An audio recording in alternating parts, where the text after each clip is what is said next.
খদ্দের সেজে দোকানের কাউন্টারের ওপর হীরা পরখ করবার ছুতোয় নকল হীরা বাক্সে চালান করে দিয়ে আসলখানা বার করে এনে বলতো, না মশাই, পছন্দ হলো না। তারপর দোকানির চোখের সামনেই খুট করে বাক্সটা টিপে দিয়ে চলে আসতো।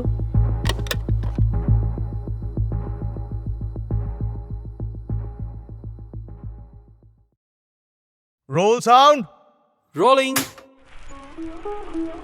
আপনারা শুনছেন রোল সাউন্ড গল্প, ছেলেবেলার ফেলে আসা গল্পের ঠিকানা।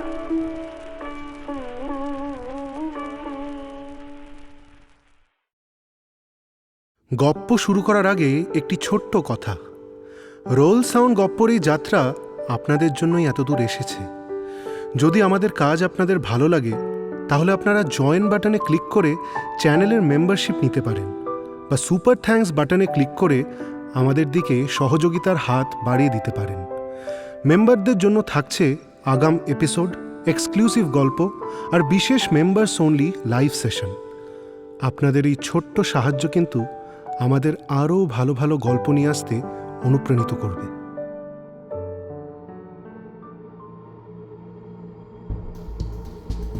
একটা ঝলমলে হীরক, যার দুটি যতটা মোহময় তার আড়ালে লুকিয়ে থাকা রহস্য ততটাই গভীর। আর সেই রহস্য উন্মোচনের দায়িত্ব যখন এসে পড়ে এক অদ্ভুত তীক্ষ্ণ বুদ্ধির গোয়েন্দার উপর, তখন গল্প হয়ে ওঠে আরও আকর্ষণীয়। আজকের পর্বে আমরা নিয়ে এসেছি প্রখ্যাত লেখক মনোরঞ্জন ভট্টাচার্যের সৃষ্ট জাপানি বাঙালি গোয়েন্দা হুকাকাশির এক চমকপ্রদ অভিযান হীরক রহস্য। তার সূক্ষ্ম পর্যবেক্ষণ, অপ্রচলিত চিন্তাভাবনা এবং বিশ্লেষণী ক্ষমতা সব মিলিয়ে তিনি এমন সব রহস্যের সমাধান করেন যা অন্যদের চোখ এড়িয়ে যায়। একটি মূল্যবান হীরক, কিছু অদ্ভুত ঘটনা আর একের পর এক প্রশ্ন। সত্যি কি এতটাই সহজ যতটা প্রথমে মনে হয়? হেডফোন পরে মন দিয়ে শুনুন, কারণ কখনো কখনো সবচেয়ে উজ্জ্বল জিনিসটাই সবচেয়ে বড় রহস্য ঢেকে রাখে। শুরু হচ্ছে হীরক রহস্য।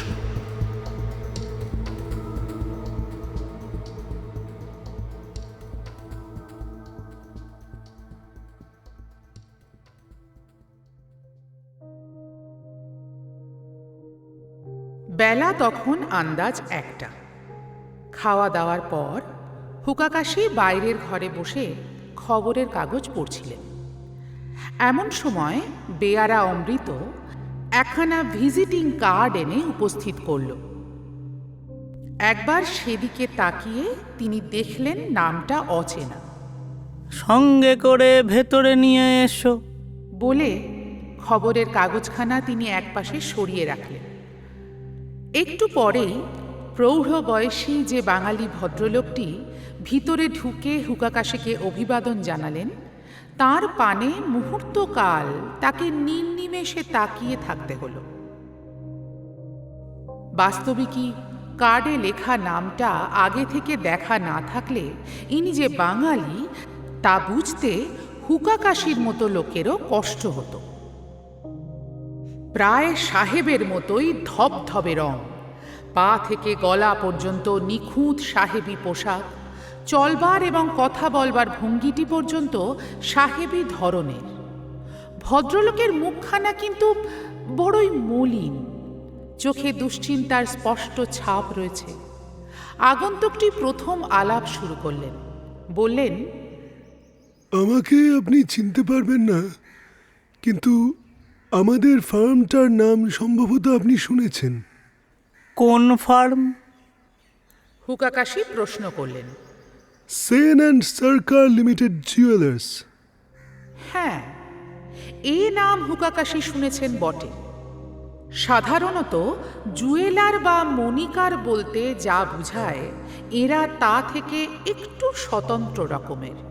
অবশ্য হীরা এরাও বেচেন বটে, কিন্তু কারবারের প্রধান কাজ হল হীরা পালিশ এবং কাটাই করা। এরা দমদমে ছোটখাটো একটা কারখানা খুলেছেন, সে খবরও হুকাকাশি রাখেন। ঠিক বিলিতি কায়দায় না হলেও কারখানাই বটে। আগন্তুক, তার নাম মিস্টার সেন, আবার বললেন, আমি এই কারবারের সিনিয়র পার্টনার। হল্যান্ডের আমস্টারডামে 20 বছর হাতে কলমে কাজ শিখে এসে এখানে ব্যবসার পত্তন করেছি। কাজকর্ম চলছিল ভালোই, কিন্তু মিস্টার হুকাকাশি, হঠাৎ আমার এক বিপদ উপস্থিত হয়েছে। হুকাকাশি একটু নড়ে চড়ে বললেন, সব কথা আমায় খুলে বলুন। বিঘাউনি রাজার নাম শুনেছেন বোধ করি। তিনি আমাদের একজন বাঁধা খদ্দের। দিন কতক আগে তার কাছ থেকে একখানি হিরে আসে। সেখানাকে হাল ফ্যাশন অনুযায়ী কেটে পালিশ করে দিতে হবে। কালকে কারখানায় আমাতে আর আমার পার্টনার সরকারের এই নিয়ে কথাবার্তা হয়। হিরেখানা হাতে নিয়ে ঘুরিয়ে ঘুরিয়ে আমি বেশ করে দেখিয়ে দিই যে কিভাবে কাটলে ওখানকার জৌলুস সব চাইতে বেশি খুলবার সম্ভাবনা। ঠিক হয় আমার উপদেশ মতোই আমার সম্মুখে আজ ওটা কাটা হবে। কাল আমার সময় ছিল না, কাজের তাড়ায় বার হতে হয়েছিল। দিনের শেষে কাল যখন কারখানা বন্ধ করা হয় তখনও ওখানে ঠিক জায়গাতেই ছিল।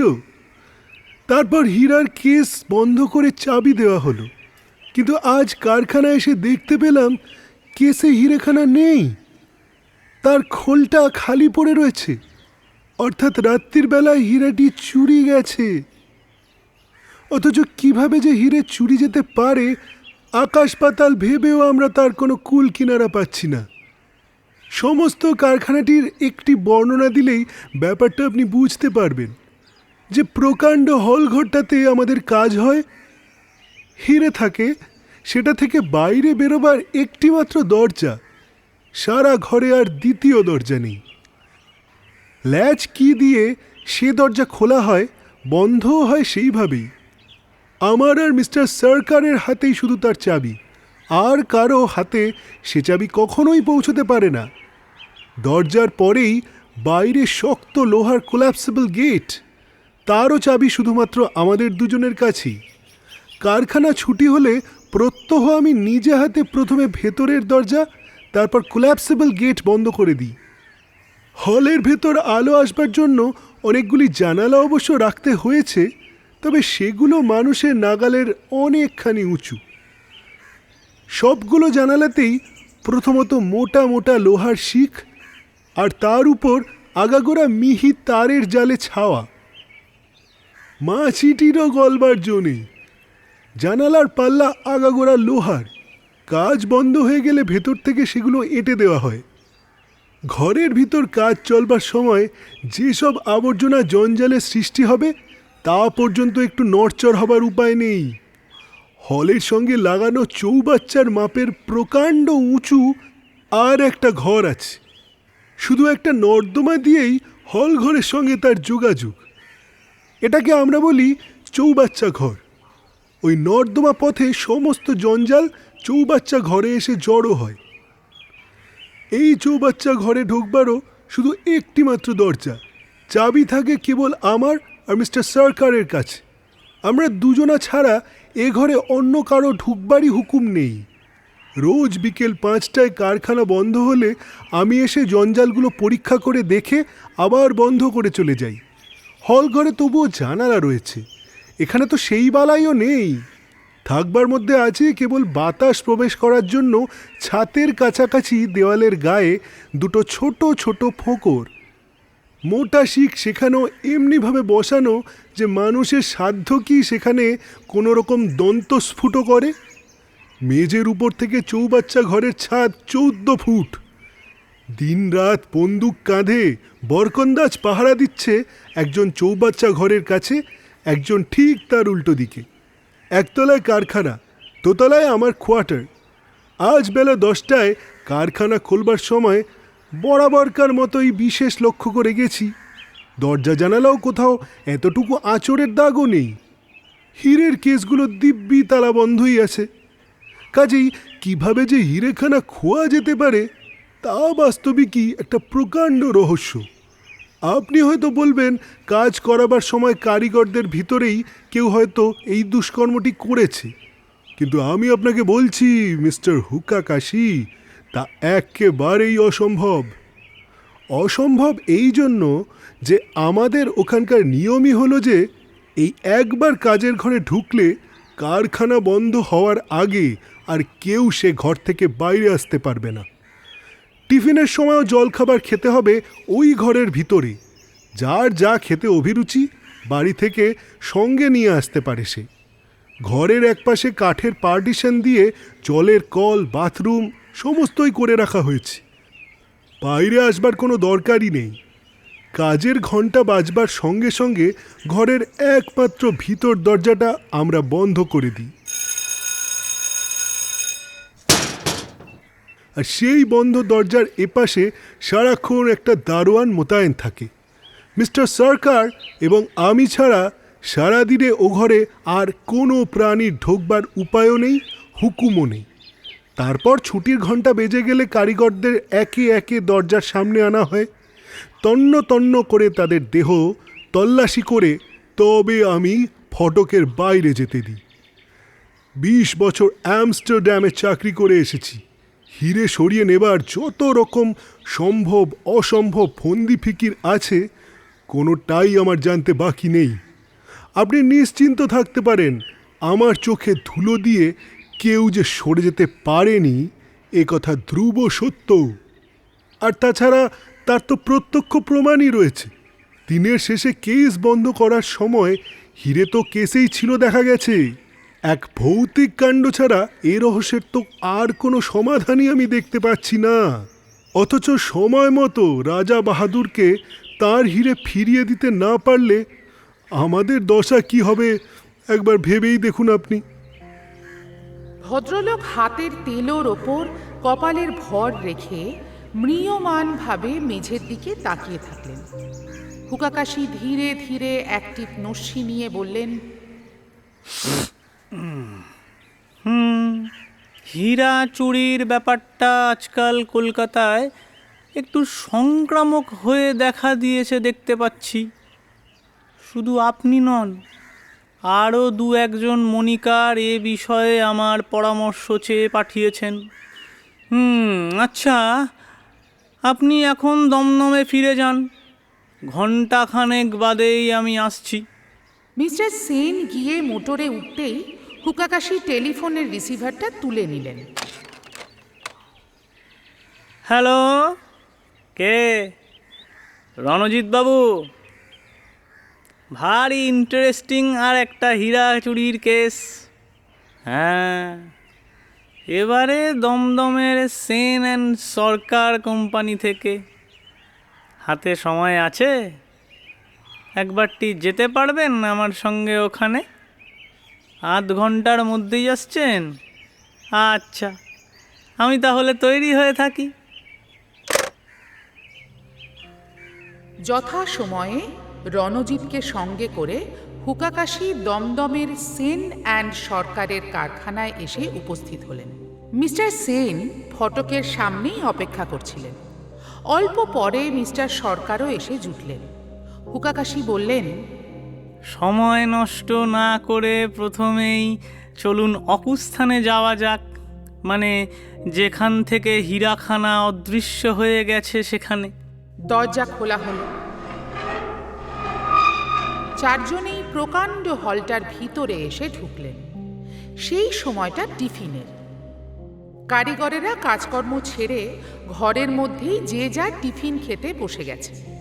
কেউ ক্যারিয়ারের বাটি থেকে রুটি তরকারি বের করছে, কেউ বা গুড় দিয়ে চিড়া খাচ্ছে, কারো কারো আবার স্বাস্থ্যকর জিনিসের উপর ততটা লক্ষ্য নেই, মুখরোচক হলেই হলো। তারা ন্যাকড়ার পুটুলি খুলে বের করছে ঝুরি ভাজা। কেউ বা দুনিয়ার একমাত্র সার বস্তুটাকেই শুধু চিনেছে, অর্থাৎ সেই প্রচণ্ড গরমের মধ্যেও থার্মোফ্লাস্ক খুলে ঢালছে কেবল বাটি বাটি চা। রণজিৎ একটু হেসে মিস্টার সেনকে লক্ষ্য করে বলল, না না, আপনার কারিগরদের ভোজন বৈচিত্র্য আছে বলতেই হবে। কেউ কেউ স্বাস্থ্য সম্বন্ধে বেজা সতর্ক, আবার কেউ কেউ সে বিষয়ে কোনো তোয়াক্কাই রাখে না। হুকাকাশি টিপ্পনি কাটলেন। অর্থাৎ খাদ্যবিজ্ঞান সম্বন্ধে বিশেষ অজ্ঞ, এই তো। কিন্তু কেউ কেউ আবার বিশেষ অজ্ঞ এবং বিশেষজ্ঞ দুই। ওই দেখুন, পাছে বাতাস লেগে খাবার নষ্ট হয়ে যায় সেই ভয়ে ওই লোকটা খাবারের বাক্সে ছোট ছোট কতগুলো ফুটো করে নিয়েছে, অথচ খাবার বেলায় খাচ্ছে তেলে ভাজা বেগুনি। এক কথায় যাকে সদ্য বিষ বললেই চলে। মুখে রসিকতা করতে থাকলেও হুকাকাশি তীক্ষ্ণ দৃষ্টিতে সমস্ত ঘরখানায় পুঙ্খানুপুঙ্খভাবে পরীক্ষা করছিলেন। গলার স্বর একটু নামিয়ে বললেন, বাস্তবিকই আপনারা একটি অভেদ্য দুর্গই তৈরি করে রেখেছেন মিস্টার সেন।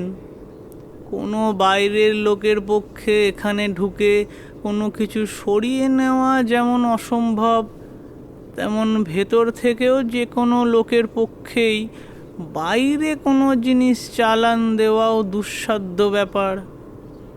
ওপরের ওই জানলার পাল্লাগুলি তো দেখছি খাঁটি স্টিলের।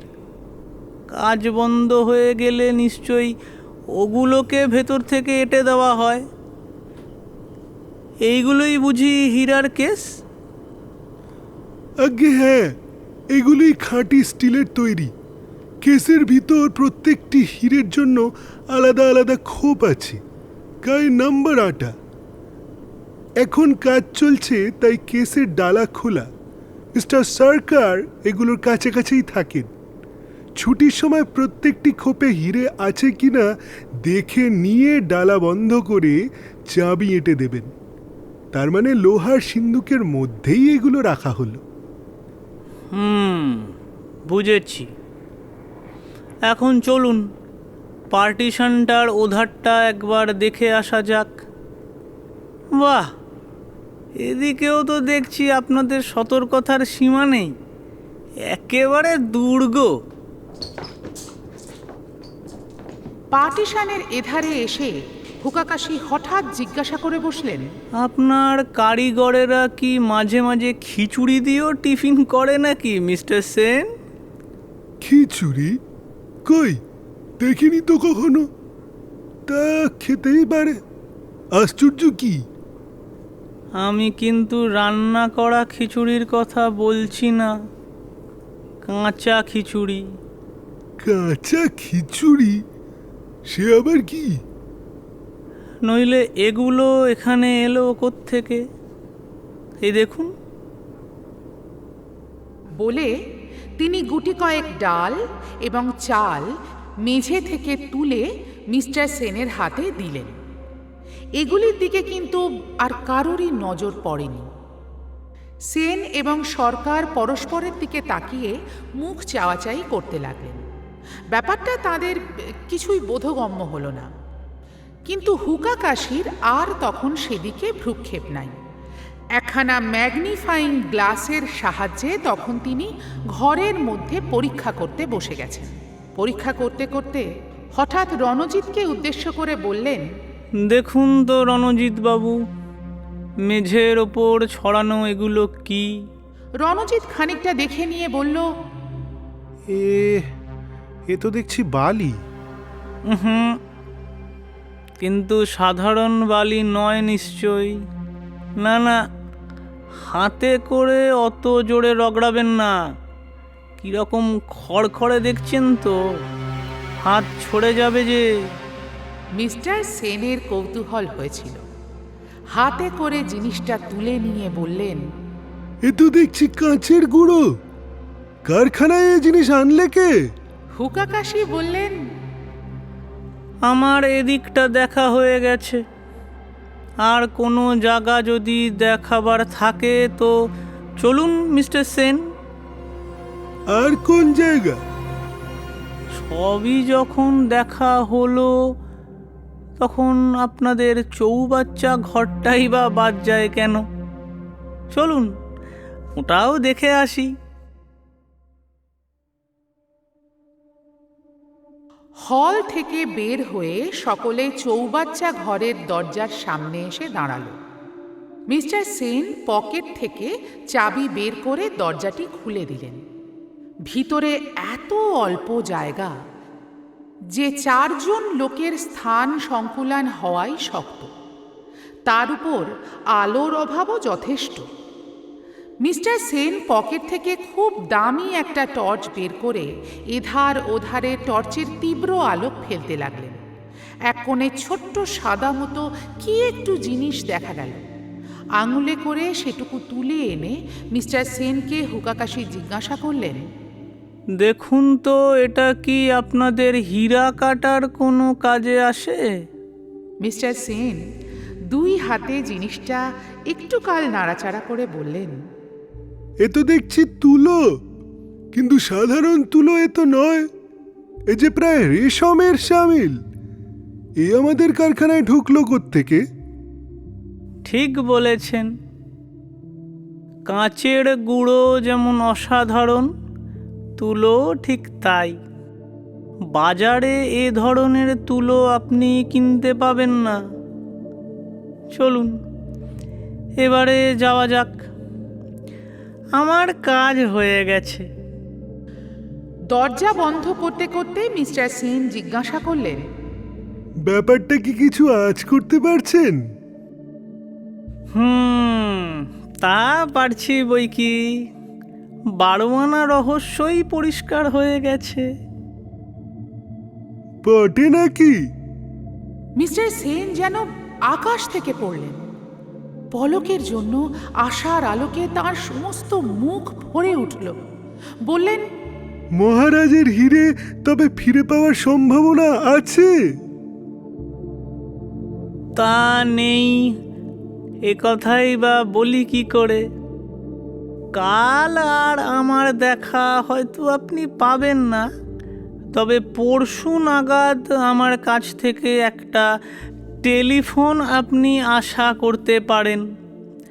এখন যাবার আগে একটা কথা, কারখানা ঘরে দারোয়ানটাকে আমি একটু আড়ালে ডেকে গুটি 2 প্রশ্ন করতে চাই, অবশ্য আপনাদের যদি তাতে কোনো আপত্তি না থাকে। সে কি কথা? আপনি যা ভালো বুঝবেন করবেন, আমাদের আবার আপত্তি কিসের? বেশ বেশ বেশ, তবে চলুন এবার তার কাছে আমায় নিয়ে চলুন। হুকাকাশি ঠিকই বলেছিলেন। বাস্তবিকই পরদিন সারা বেলা তার আর কোনোই পাত্তা পাওয়া গেল না। তারপর সন্ধেবেলা হঠাৎ তিনি ঝড়ের মতো রণজিতের বাড়িতে এসে উপস্থিত। বললেন, চট করে জামাটা গায়ে চড়িয়ে নিন তো রণজিৎবাবু, একবার বঙ্গ বিশ্লেষণ অফিসে যেতে হবে। ডাট অ্যান্ড ডাট জুয়েলার্স একটা বিজ্ঞাপনের কপি আমার হাতে দিয়েছে। কালকের বঙ্গ বিশ্লেষণ পত্রিকায় সেটা বার হওয়াই চাই। আমার কথায় এত দেরিতে ওরা যদি বিজ্ঞাপনের কপি নিতে আপত্তি করে, তাই আপনাকে সঙ্গে নেওয়া। খবরের কাগজ মহলে আপনার খুব খাতির, আপনার অনুরোধ ওরা কেউ ফেলতে পারবে না। খবরের কাগজের আপিস হতে বের হয়ে হুকাকাশি আবার ডুব মারলেন। পরদিন বিকাল পর্যন্ত আর তার কোনো খবরাখবর নাই। রণজিৎ অদম্য কৌতূহল চেপে রাখতে না পেরে অনবরত ঘর বার করছিল। এমন সময় ক্রিং ক্রিং করে টেলিফোনের ঘণ্টা বেজে উঠল। তাড়াতাড়ি উঠে গিয়ে সেই রিসিভারটা কানে দিল। তারপর চোঙার কাছে মুখ লাগিয়ে বলল, হ্যালো। ও মিস্টার হুকাকাশি, খবর কি? আমার আর আপনার দুজনেরই সন্ধ্যার পর মিস্টার সেনের ওখানে নেমন্তন্ন। হঠাৎ এত আনন্দোৎসবের কারণ কি? বলেন কি, বিঘাউনি রাজার হিরে উদ্ধার এর মধ্যেই হয়ে গেছে? আপনি মানুষ নন মিস্টার হুকাকাশি, কিছুতেই মানুষ নন। হ্যাঁ, অপদেবতা অপদেবতা, তাই বটে। আচ্ছা, আমার ট্যাক্সিতে তুলে নিয়ে যাবেন? ঠিক আছে। রণজিৎ ট্যাক্সিতে এসে উঠলে হুকাকাশি বলতে শুরু করলেন। একেবারে বৈজ্ঞানিক চুরি মশাই। এ দেশে এমনতর ব্যাপার বড় দেখা যায় না। অক্ষয় নামে এক নামজাদা ঝানু জোচ্চোর সম্প্রতি জেল থেকে বেরিয়ে এক নতুন ধরনের জোচ্চুরি শুরু করেছিল। ভিন্ন ভিন্ন প্যাটার্নের অনেকগুলো নকল হীরা জোগাড় করে সে সব কোথায় পাওয়া যায় আপনি না জানলেও জোচ্চোরেরা তার খবর রাখে। সে কলকাতার দোকানে দোকানে ঘুরে বেড়াতো। খদ্দের সেজে দোকানের কাউন্টারের ওপর হীরা পরখ করবার ছুতোয় নকল হীরা বাক্সে চালান করে দিয়ে আসলখানা বার করে এনে বলতো, না মশাই, পছন্দ হলো না। তারপর দোকানির চোখের সামনেই খুট করে বাক্সটা টিপে দিয়ে চলে আসতো। চোখের সামনে হীরা বন্ধ করা হয়েছে দেখে দোকানির আর কোনো সন্দেহ হতো না। তারপর আসল ব্যাপারটি যখন খোলসা হতো তখন খদ্দের একদম ভেগে পড়েছে। এই রকম বার 3 ঘটতেই মনিকার মহল সাবধান হয়ে গেল। 2-1 জন আমাকেও খবর দিলে। অক্ষয়ও বুঝল ঘন ঘন এক ফিকির বেশি দিন চালানো নিরাপদ নয়, একটু অন্য পথে যাওয়া দরকার। হঠাৎ তখন তার মনে পড়ল সেন অ্যান্ড সরকার কোম্পানির কথা। শোনা যায় ওদের হীরা নাকি বাজারে চলতি হীরার চাইতে ঢের বেশি দামি। মাথায় একটু হাত বুলিয়ে দেখতে ক্ষতি কি? টাকা কল বনমালী নামে সেন অ্যান্ড সরকার কোম্পানির এক কারিগরকে অক্ষয় হাত করে ফেললে। এবার প্ল্যান হলো সম্পূর্ণ নতুন ধরনের। ঝানু জোচ্চোর কিনা হরেক রকম জোরচুরির সাজ সরঞ্জাম ওর কাছে আছে। এই সরঞ্জামের মধ্যে আছে গুটি কয়েক শেখানো পায়রা। আপনি নিশ্চয়ই জানেন, শিক্ষিত পায়রাকে কোনো জায়গা থেকে ছেড়ে দিলে সে উড়ে গিয়ে ঠিক তার মালিকের বাড়িতেই হাজির হবে। আগেকার দিনে সেনাপতিরা এদের পায়ে চিঠি বেঁধে যুদ্ধক্ষেত্র থেকে রাজধানীতে পর্যন্ত খবর পাঠাতেন। এরকম একটি শেখানো পায়রা বনমালীকে দেওয়া হলো। সেন অ্যান্ড সরকারের কারখানা ঘরে কর্মচারীদের ঢোকবার বেলায় কোনো রকম দেহ তলাশ করা হয় না, কেননা তা অনাবশ্যক। ওটা করা হয় শুধু বার হওয়ার সময়তেই। বনমালী তার টিফিনের বাক্স হাওয়া চলাচলের উপযোগী গুটি কয়েক ছেঁদা করে পায়রাটিকে তারই ভেতর পুড়ে ফেললে। তারপর টিফিন বলে চালিয়ে বাক্সটাকে নিয়ে এলো কারখানা ঘরের মধ্যে। ভেলকিওয়ালার পায়রার মতো অক্ষয়ের পায়রাও ডাকে না, চুপচাপ পড়ে থাকে। বনমালী আগেই খবর পেয়েছে পাকা জহুরি মিস্টার সেনের উপস্থিতি ছাড়া বিঘাওনি রাজের হীরা কাটা হবে না। আর সেদিনই টিফিনের সময় মিস্টার সেনকে কাজের তাগাদায় বেরোতে হবে। ফিরবেন তিনি কারখানা বন্ধ হওয়ার সময় দেহ তল্লাশি করতে। কাজেই টিফিনের পরেই সে সুযোগ বুঝে অক্ষয়ের দেওয়া একখানা জুৎসই নকল হীরা কেসে রেখে আসল হীরাখানা তুলে নিল। যেমন গহনাগাটির দোকানে সচরাচর হয়ে থাকে, কাজের খাতিরে সকলকেই সর্বদা কেসের কাছে যেতে হচ্ছে, সন্দেহের কোনোই কারণ নেই। পার্টিশনের এধারে বাথরুমে এসে অন্যের অলক্ষ্যে পায়রার পায়ে বিঘাওনি রাজের হীরা বেঁধে দিতে তার কোনোই কষ্ট হয়নি। তারপর বাক্সে ফের পায়রা পুড়ে সে আবার চলে এলো হলঘরে, যেখানে জঞ্জাল ফেলবার নর্দমা ঠিক তারই মুখে। এ নর্দমাটিও সর্বদাই ব্যবহার হচ্ছে, কাজেই হুঁশিয়ারির সঙ্গে চারিদিক দেখে নিয়ে কৌশলে সে যখন পায়রাটিকে এই নর্দমার ভেতর ঢুকিয়ে দিলে, তখনও কারোর কোনো সন্দেহ হবার কারণ ঘটেনি। পায়রা এসে পড়ল চৌবাচ্চা ঘরে। সে ঘরের খুব উঁচুতে আলো ঢুকবার ফোকরগুলিতে মোটা মোটা লোহার শিক লাগানো। চোর আটকাবার পক্ষে তা পর্যাপ্ত বটে, কিন্তু পায়রার পক্ষে সে পথে গলে যাওয়া কিছুই কষ্টকর নয়। শিক্ষিত পায়রা সেই পথেই উড়ে এসে অক্ষয়ের হাতে বিঘাউনি রাজের হীরা পৌঁছে দিলে। এদিকে এক মুহূর্ত হীরার খোপ খালি পড়ে থাকেনি বলেই ওদিকে কারোর নজরও যায়নি, আর বনমালীও এতটা সাহস পেয়েছিল। ছুটির সময় প্রত্যেকটি খোপই ভর্তি আছে দেখে মিস্টার সরকারও কিছু খুঁটিয়ে দেখা আবশ্যক মনেও করেননি। কেস বন্ধ করে ফেলেছেন। সকলেরই ধারণা বিঘাউনি রাজের হীরা সারা রাত কেসেই ছিল। পরদিন বনমালী এসে প্রথমেই সেই নকল হীরা মানে কাচের টুকরোটাকে কেস থেকে তুলে এনে পেশাই কলে ফেলে এক মুহূর্তে বালির মতো মিহি করে ফেললে। তারপর সেই কাচের গুঁড়ো পার্টিশানের ওধারে ফেলে দিল যাতে জলের সঙ্গে অদৃশ্য হয়ে যায়।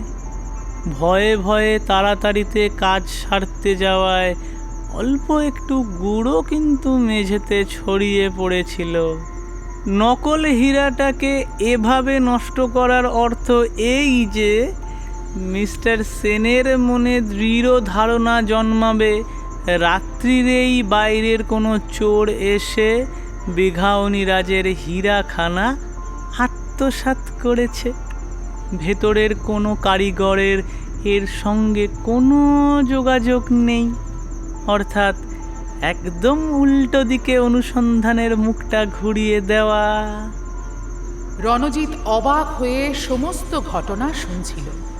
হুকাকাশির বর্ণনা শেষ হওয়ার পরও সে একটু কাল চুপ করে থাকল। তারপর বলল, সত্যি এ যে আপনি কি করে বার করলেন, ভেবে ভেবে কিছুই তো কুল কিনারা পাচ্ছি না। হুকাকাশি হেসে বললেন, আচ্ছা শুনুন তবে, কুল কিনারা পাইয়ে দিচ্ছি।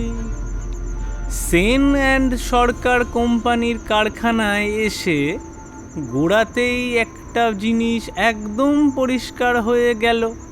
রাত্রি যোগে বাইরের কোনো চোর ভেতরে এসে যে হীরা চুরি করেনি সেটা সুনিশ্চিত। এমন একটা সুরক্ষিত দুর্গে তাদের আশাই যে শুধু দুরূহ ব্যাপার তাই নয়, দরজা অথবা জানালা কোথাও তাদের আসবার বিন্দুমাত্র চিহ্ন নেই। এমনকি হীরার কেসটি পর্যন্ত বন্ধ অবস্থাতেই দেখা যাচ্ছে। কাজেই প্রথম হতেই সে সম্ভাবনাটা একদম বাতিল করে বিচারের বিষয়টি সীমাবদ্ধ করে আনলাম। বাইরে থেকে কেউ যখন আসেনি তখন নিশ্চয়ই ভেতর থেকে হীরা চালান দেওয়া হয়েছে। কারখানা ঘরটাকে খুঁটিয়ে পরীক্ষা করলে এও বেশ বোঝা যায় যে হীরা তো দূরের কথা, একটা মাছি গলানো যেতে পারে এমন ফাঁকও কোথাও নেই, বাদ শুধু ওই নর্দমাটা। শুধু ওই নর্দমার পথেই হীরা আসতে পারে হলঘর থেকে চৌবাচ্চা ঘরে। কাজেই নর্দমাটাই হবে আমার অনুসন্ধানের প্রথম লক্ষ্য। বিচারের বিষয় আরও সীমাবদ্ধ হয়ে এলো।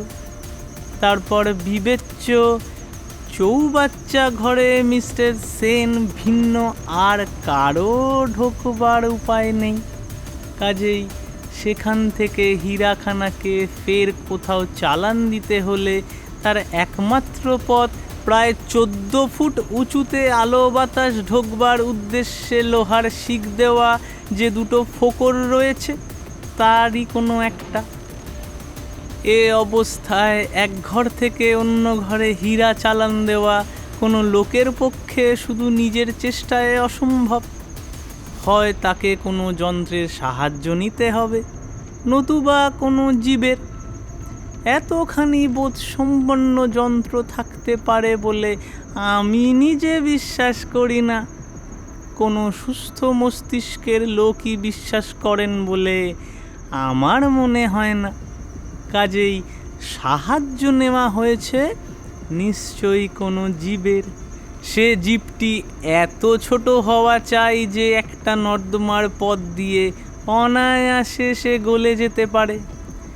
একটা টিফিন বইবার বাক্সে করে অনায়াসে তাকে কারখানা ঘরে আনা চলে, কেননা ওভাবে আনা ছাড়া অন্য কোনো উপায়েই তাকে কারখানা ঘরে আনা অসম্ভব।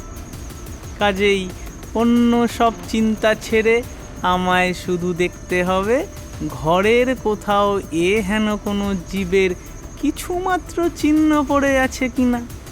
বিচারের বিষয়টা কতখানি ছোট্ট হয়ে গেছে লক্ষ্য করেছেন? ঘরে ঢুকেই একজন কারিগরের বৈজ্ঞানিক বুদ্ধি সম্বন্ধে আমি একটু কটাক্ষ করেছিলাম, মনে আছে? খাবার নষ্ট হওয়ার ভয়ে খাবারের বাক্সে ছোট ছোট ছেঁদা করে নিয়েছিল বলে। খাবার টাটকা রাখবার উদ্দেশ্যে এ কাজ সে করেছে, এ কথা কিন্তু তখনও বিশ্বাস করিনি। ঘোরতর সন্দেহ হয়েছিল যে জীবটিকে বাক্সে পড়বার পর তার নিঃশ্বাস প্রশ্বাসের হাওয়া সরবরাহের জন্যই এ ব্যবস্থা। পার্টিশনের এ পাশে মেঝের ওপর চাল আর ডাল দেখতে পেয়ে আপনারা সবাই অবাক হয়ে গিয়েছিলেন, আমি কিন্তু হইনি। এগুলো সেই জীবটিরই খাবার। এ পাশে এনে তাকে খোলবার সময় বাক্স থেকে ছিটকে বেরিয়ে এসেছে, তা আমি তক্ষুনি বুঝতে পেরেছিলাম। কি ধরনের জীব খাবার দেখে তাও কিছুটা আন্দাজ হলো, যদিও আমার মনে মনে ওই রকমেরই ধারণা ছিল। তারপর চৌবাচ্চা ঘরে তুলো জাতীয় জিনিসটা দেখে মিস্টার সেনের মনেও সন্দেহ হয়েছিল যে এ সাধারণ তুলো ওটা তো নয়। আমি কিন্তু তখনই বুঝতে পেরেছি সাধারণ অসাধারণ কোনো তুলোই ওটা নয়, সম্পূর্ণ আলাদা জিনিস।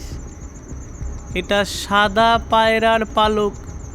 নর্দমার পথে ঘষাঘষিতে পায়রার রোয়া ওপর ওপর উঠে এলে সেটা ঠিক রেশমি তুলোর মতোই মনে হওয়ার কথা। সমস্ত ব্যাপারটার তখন প্রত্যক্ষ প্রমাণ পাওয়া গেল পায়রার পায়ে বেঁধে কারখানারই একজন কারিগর হীরা চালান দিয়েছে, এবং সে কারিগরটি কে তা আজতেও কষ্ট হলো না। ছেদাওয়ালা খাবারের বাক্সের মালিক যিনি, তিনি অর্থাৎ খাকি হাফ প্যান্ট পরা লোকটা। পার্টিশনের ওধারে মেঝের ওপর আরও একটি রহস্যময় জিনিস পাওয়া গেল। মিস্টার সেন ঠিকই এঁচেছিলেন, ওগুলো সত্যি কাঁচের মিহি গুঁড়ো। হীরার সঙ্গে তার কোনো সম্পর্ক নেই। থাকলে মিস্টার সেনের মতো পাকা জুহুরি কখনোই ভুলটি করতেন না। কাঁচের গুঁড়ো তার কারখানায় কিভাবে এলো ভেবে মিস্টার সেন আশ্চর্য হচ্ছিলেন, কিন্তু একটু তলিয়ে দেখলে এতে আশ্চর্য হবার কিচ্ছুই নেই। ব্যাপারটা তো এই কোনো কারণে হীরা চোরের একখণ্ড কাঁচ কারখানার ভেতরে আনার দরকার হয়েছিল। তারপর দরকার চুকে গেলে সেটাকে আর কোনো মতে লুকাবার উপায় নেই দেখে গুড়িয়ে উড়িয়ে দেওয়ার ব্যবস্থা হয়েছে। এখন প্রশ্ন হচ্ছে, কী জন্য কাচের টুকরোটাকে কারখানায় আনার প্রয়োজন হতে পারে? একটু বিবেচনা করে দেখলেই বুঝতে পারবেন বিঘাওনি রাজের নম্বর 8 হীরের খোপটা খালি রেখে পায়রার পায়ে সেটি বাঁধবার চেষ্টা করা বিশেষ দুঃসাহসের কাজ, কেননা তাতে তো কিছু সময় লাগবেই। ধরা পড়লে আর রক্ষা নেই। কাজেই কারিগর স্বভাবতই চেষ্টা করবে এক টুকরো নকলে হিরে সেই খোপে রেখে সবার চোখে ধুলো দিতে। পরদিন একটু সকাল সকাল এসে সেই কাঁচখানা উড়িয়ে দিলেই হলো। কারিগরের সম্বন্ধে কর্তাদের কোনো সন্দেহই হবে না, পুলিশ তাদের পেছনে লাগবে না। সুযোগ বুঝে কাঁচখানাকে পেশাই কলে চূর্ণ করতে আধ মিনিটও সময় লাগে না। এ অতি সহজেই সমাধা হতে পারে। আমি গোপনে দরওয়ানের কাছে খোঁজ নিয়ে জেনেছি, পরশুদিন সব্বার আগে কারখানার গেটে এসে পৌঁছেছিল ওই খাকি প্যান্ট পরা লোকটাই। বড় বেশি গরজ কিনা, তাই দেরি হয়নি। ওর নাম যে বনমালী তাও দরওয়ানের কাছে শুনেছি। এর পরের ঘটনা আর বেশি করে বলবার দরকার নেই, সংক্ষেপে বললেই চলবে। আপনাকে বিদায় দিয়ে আমি কারখানার কাছে কোনো একটা জায়গায় অপেক্ষা করতে থাকলাম। তারপর ছুটির পর বনমালী বার হতেই গোপনে তার পিছু নেওয়া গেল। সে এসে উপস্থিত হলো বাগবাজারের একটা বাড়ির দরজায়। বার কত কড়া নাড়তেই যে লোকটা এসে দরজা খুলে দিল, তাকে দেখে আমায় দস্তুর মতো চমকে যেতে হলো। বছর কয়েক আগে এক জোচ্চুরির ব্যাপারে ধরতে গেলে আমি ওকে জেলে পুরেছিলাম। লোকটার নাম অক্ষয়, জোচ্চোরের ধাড়ি। ভাবলাম জেল থেকে বেরিয়ে ও আবার হীরার ব্যবসা ধরেছে নাকি। হালে কলকাতার মণিকার মহলে আসল হীরার জায়গায় মাঝে মাঝে যে নকল হীরা চালানো হচ্ছে, সেগুলির মূলে এই মহাত্মাটি নেই তো? একটু খোঁজ নিতে হচ্ছে তো। ফলে পরদিন অনেকটা সময়ে আমায় বাগবাজারেই কাটাতে হলো। বিশেষ লক্ষ্য করে দেখেছিলাম, অক্ষয়চন্দ্র আমাদের বঙ্গবিশ্লেষণ কাগজের একজন নিয়মিত পাঠক।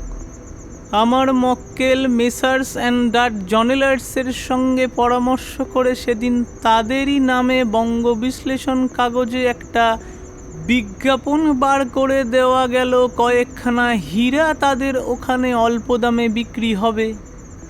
শোকেসে আছে, যে কোনো লোক এসে দেখতে পারেন। বেশ জানতাম ভয়ের চাইতে লোভটাই অক্ষয়চন্দ্রের বেশি। বঙ্গবিশ্লেষণে বিজ্ঞাপন পড়বার পর সে কিছুতেই স্থির থাকতে পারবে না। একটা না একটা জোচ্চুরির মতলব মাথায় নিয়ে ঠিক এসে হাজির হবে। হলো ঠিক তাই। যেমনি সে দোকানে এসে ঢুকলো, আমিও অমনি ক্যাক করে ওকে ধরে সঙ্গে সঙ্গে ওর পকেটে হাত ঢুকিয়ে দিলাম। বেরিয়ে এলো খান 15 নানান সাইজের নানান প্যাটার্নের হীরা। এরপর আর বেশি কিছু বলবার নেই, শুধু এটুকু ছাড়া যে আমার টেলিফোন পেয়ে অক্ষয়চন্দ্রেরই বিছানার তোষক কেটে মিস্টার সেন পুলিশের সাহায্যে বিঘাওনি রাজের হীরাখানা উদ্ধার করে এনেছেন। অক্ষয়চন্দ্র এবং বনমালী দুজনাই এখন হাজতে। এই যে আমরা দমদমে মিস্টার সেনের বাড়ি এসে পৌঁছেছি। হ্যাঁ পাইজি, রোককে রোককে।